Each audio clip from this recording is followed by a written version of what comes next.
السلام علیکم ورحمۃ اللہ وبرکاتہ۔ محترم ناظرین، آپ تمام کا ایک بار پھر فانوس اسٹوڈیو پر استقبال ہے۔ آج کی ہماری ویڈیو مرحا نام کے متعلق ہے۔ مرحا نام کا مطلب جاننے کے لیے ویڈیو کو آخر تک ضرور دیکھیے۔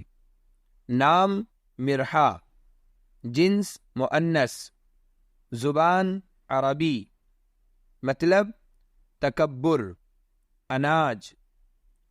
مرحا میم کے زیر اور ہا کے بعد الف کے ساتھ عربی قواعد کے اعتبار سے کوئی لفظ نہیں ہے، بلکہ یہ مرحا میم کے زیر اور اخیر میں گول تا کے ساتھ ہو سکتا ہے۔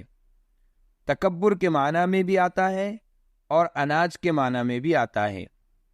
عربی زبان میں مرحو اسم ہے جس کے معنی ہے غایت درجے خوشی، مستی و شادمانی، اتراہٹ اور اکڑ وغیرہ۔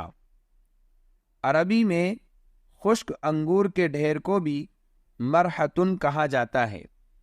گویا مرحا غرور و تکبر اور غیر مفید اناج کے معنوں میں استعمال ہوتا ہے، تو لہٰذا اس کے بجائے کوئی اچھا اور بامعنی نام رکھا جائے۔ رسول اللہ صلی اللہ علیہ وسلم نے بمعنی نام اور اچھا نام رکھنے کا حکم دیا ہے۔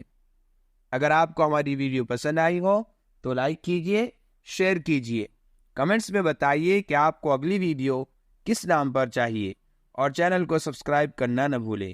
جزاکم اللہ خیر و احسن الجزاء۔